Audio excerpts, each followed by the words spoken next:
প্রতিদিন 2 লক্ষ মানুষ মারা যায়। আবার আল্লাহ তাআলার মেহেরবানিতে প্রতিদিন আবার 2 লক্ষ সন্তান ভূমিষ্ঠ হয়। এজন্য কিয়ামত পর্যন্ত এই ধারাবাহিকতা চলতে থাকবে। এই কারণে কোনো সময় পৃথিবী শূন্য হয়ে যাবে না, বলেন সুবহানাল্লাহ। পৃথিবী কোনোদিন শূন্য হয়ে যাবে না, তবে এক সময় শূন্য হয়ে যাবে। কখন শূন্য হয়ে যাবে? যখন আল্লাহ তাআলা ইচ্ছা করবে পৃথিবীটাকে আমি আর রাখবো না, পৃথিবীটাকে আমি নষ্ট করে দেব, ভেঙে দেব।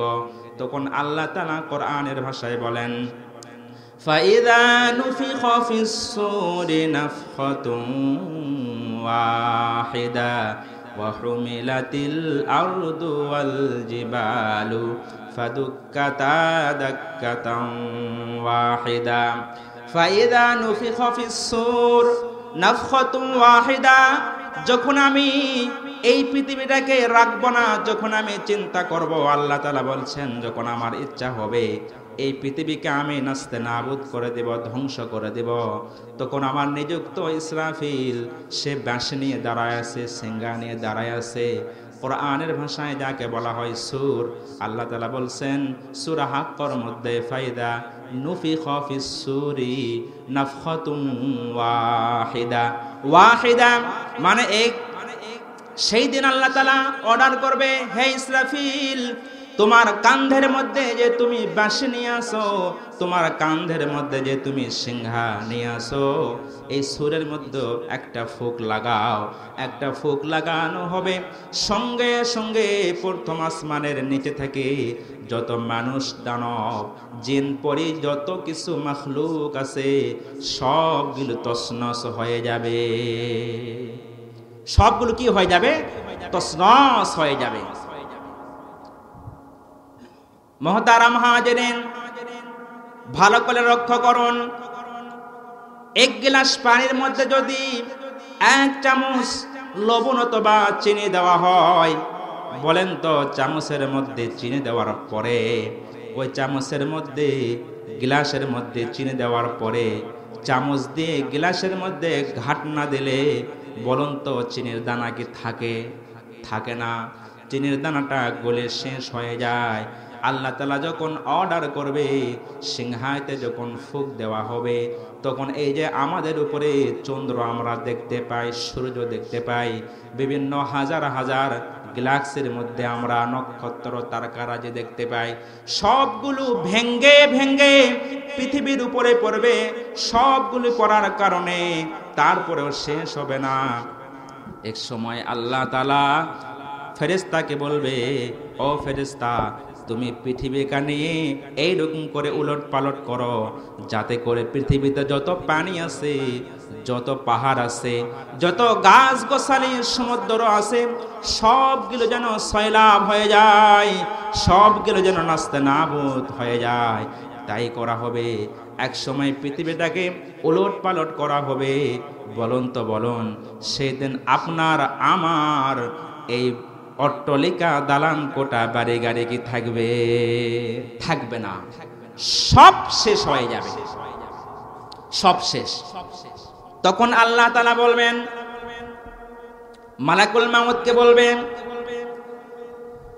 হে মালাকুল মাউত, আজরাইল বলো তো বলো, পৃথিবীতে আর কে বাকি আছে মারা যাওয়ার জন্য? সবাইকে মারা গেছে। মালাকুল মাউত বলবে, ইয়া রব্বুল আলামিন, হ্যাঁ, পৃথিবীতে সামান্য কোনো মশার দানা পরিমাণ কোনো জীব বেঁচে নাই, সবগুলো মারা গেছে।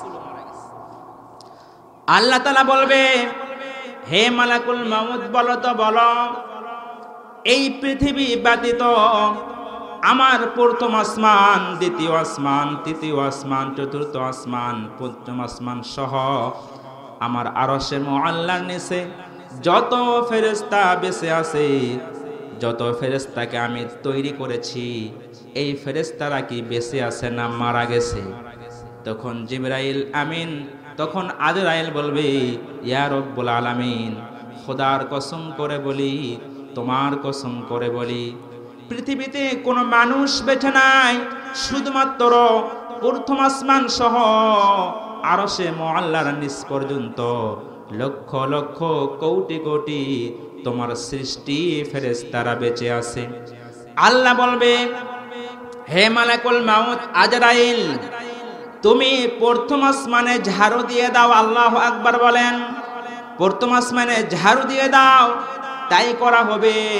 দ্বিতীয় আসমানে ঝাড়ু দেওয়া হবে, তৃতীয় আসমানে ঝাড়ু দেওয়া হবে, চতুর্থ আসমানে ঝাড়ু দেওয়া হবে। এইরকম করে সপ্তম আসমান পর্যন্ত ঝাড়ু দেওয়ার পরে সমস্ত ফেরেশতা মারা যাবে।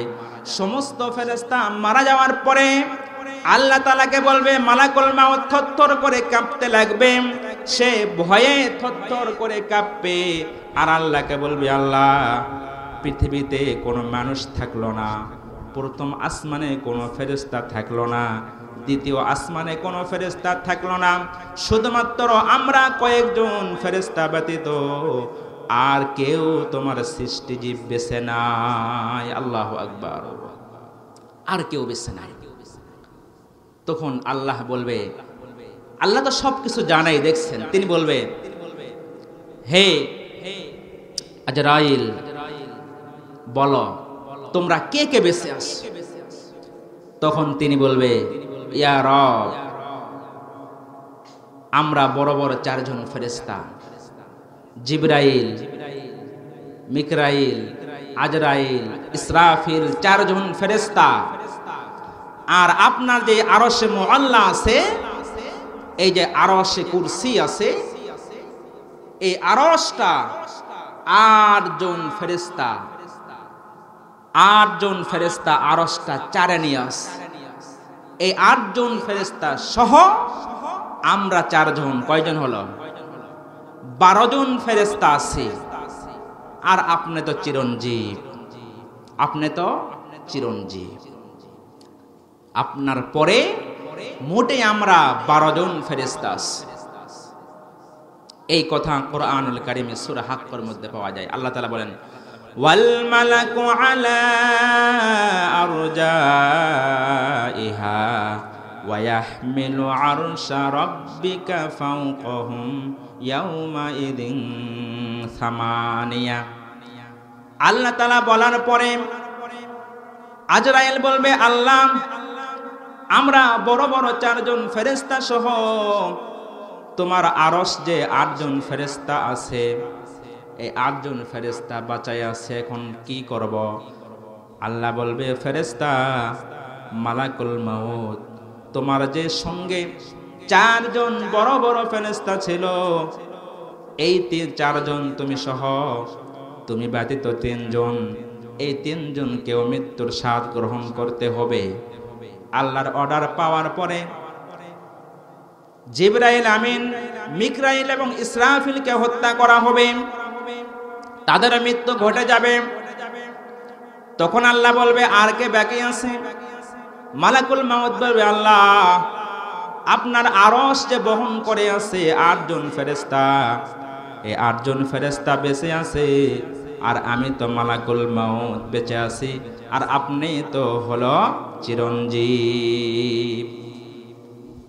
আল্লাহ তাআলা বলবে, হে আজরাইল, আমি চাই না, আমি চাই না, আমার আরশের নিচে যারাই আছে, যাদেরকে আমি তৈরি করেছি, সৃজন করেছি, এরা বেঁচে থাক, আমি চাই না।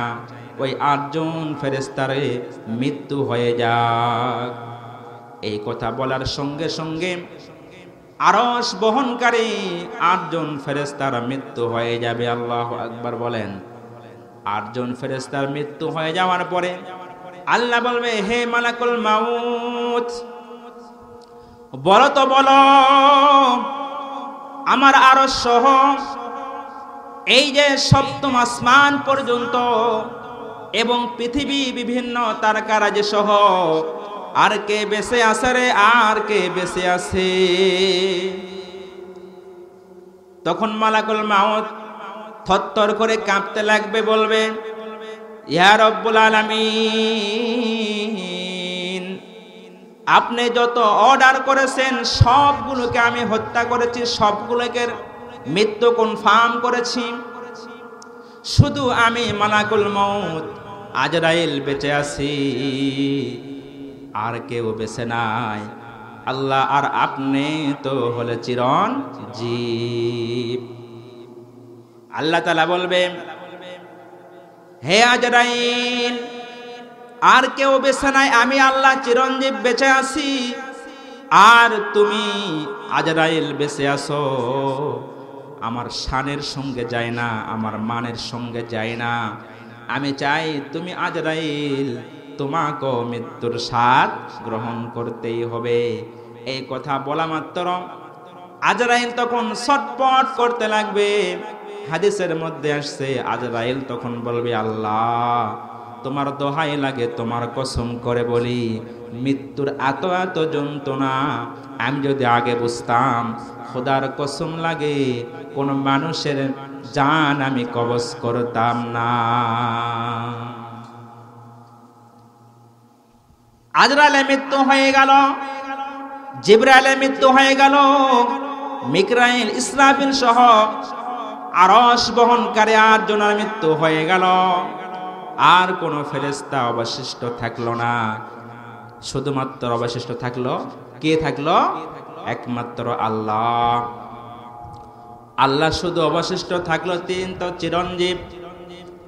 তিনি তখন বলবে, লিমানিল মুলকুল ইয়াউম লিল্লাহিল ওয়াহিদিল কাহ্হার। লিমানিল মুলকুল ইয়াউম, এই রাজত্ব কার? এই রাজত্ব কার? আরে এই টেকনোলজি কোথায় গেল? তোমরা যে পৃথিবীতে বড় বড় অট্টালিকা, দালান কোঠা তোমরা তৈরি করেছিলা, যার ভিতরে তোমরা অবস্থান করতে আর অহংকার বলতে, তোমরা বলতে গোটা পৃথিবী আমাদের হাতের মুঠোয়। কি বলে না? চীন বলতেছে না? চীন বলতেছে গোটা পৃথিবী আমাদের হাতের মুঠোয়। আমেরিকা বলতেছে গোটা পৃথিবী আমাদের হাতের মুঠোয়। জাপান বলতেছে না না, গোটা পৃথিবী আমাদের হাতের মুঠোয়, আমরা জাপান যা ইচ্ছা করব সব কিছু করতে পারবো। এইরকম ভাবে সমস্ত শক্তিধর দেশগুলা তারা দাবি করে পৃথিবীর সবথেকে শক্তিধর দেশ তারা। আল্লাহ তাআলা বলবে, তারা কোথায় গেল? আজকে তাদের অট্টালিকা কোথায় গেল? তারা যে সিংহাসনে বসার পরে তারা চিৎকার করে বলতো, পৃথিবীর সব থেকে শক্তিধর দেশ আমরা।